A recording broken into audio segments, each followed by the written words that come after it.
ตอนนี้ข่อยอยู่วัดสินไซเป็นวัดที่เว้าได้เลยว่าเป็นสัญลักษณ์ของเมืองเฟืองบ่ว่าไผกับไผก็ตามที่มาเมืองเฟืองต้องมาวัดสินไซตัวนี้จะเป็นประตูเข้าวัดอยู่ทางหน้าวัดนี่สิมีร้านอาหารอยู่ข้างทางฝากนั้นแต่ก่อนทางเข้าประตูวัดนี่เขาเจ้ายังบ่ทันได้เฮ็ดเทื่อตัวที่มันเป็นประตูโค้งใหญ่แบบนี้ตอนค่อยมาทางก่อนน่ะจะเป็นทางยางประตูเข้าธรรมดาแต่ว่าเดี๋ยวนี้บริเวณนี้เขาเจ้าจะเฮ็ดเป็นบ่อนขาย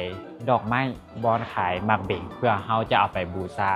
พระอยู่ในวัดบ่อนนี้แม่นเขาเจ้าสิเฮ็ดเป็นบ่อนถ่ายรูปให้จะเป็นฟิลแบบนี้จะเป็นฟิลแบบนี้เลยแล้วก็ฝากนี่แม่นสิเป็นห้องการจัดสรรเวลาเฮาย่างมาวิดประตูโค้งมา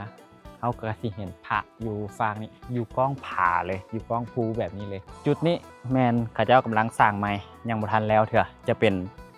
พญานาคที่มีขนาดใหญ่สมควรเลยวันนี้ค่อยสิพาพวกเจ้าเข้าไปเบิ่งทางในวัดเด้อตัวนี้จะเป็นดอกไม้ที่เฮาจะเอาไปบูชากราบพระอยู่ในวัดย่างเข้ามาหน่อยนึงสิมีศาลาที่เพิ่นเฮ็ดใหม่ถือว่าสร้างใหม่หลายจุดขนาดศาลาตัวนี้เป็นศาลาที่ใหญ่ที่สุดเลยแล้วก็ใช้เวลาสร้างดนที่สุดเลยค่อยมาปีกายปีก่อนหั่นก็ยังสร้างบ่แล้วมาปีนี้ก็ยังสร้างบ่แล้วคือเก่าอยู่สำหรับไผมาวัดสินไซแม่นเพิ่นจะมีแผนผังบอกในการไหว้พระแต่ละจุดมี7จุดในการไหว้พระก็เบิ่งตามนี้เลยสำหรับชื่อสถานที่ต่างๆแม่นค่อยจะบ่ได้เว้าถึงเด้อสำหรับถ้าว่าไผมาก็สิเห็นดอกแผนผังตัวนี้แต่ก่อนค่อยมาหันแม่นเฮาสามารถไปทางนี้แต่ว่าเดี๋ยวนี้เพิ่นเฮ็ดป้ายห้ามผ่านละบ่ให้เข้าให้เฮาเลี้ยวซ้ายมาทางนี้เวลาย่างเข้ามานี่เบื้องขวามือ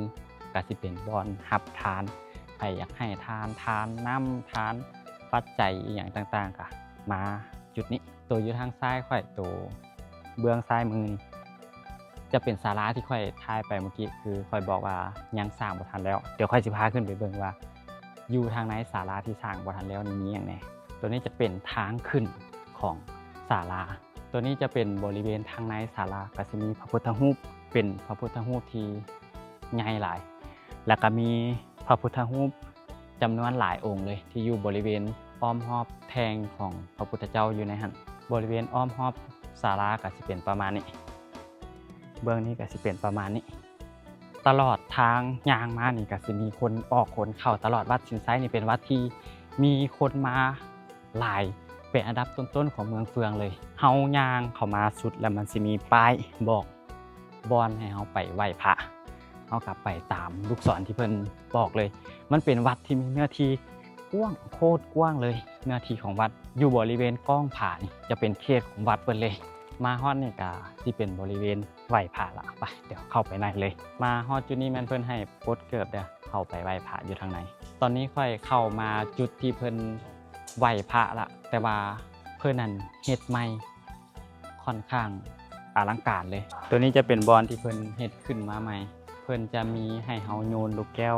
ลงไปลุมตัวนี้จะเป็นลูกแก้วที่เขาเจ้าโยนลงไป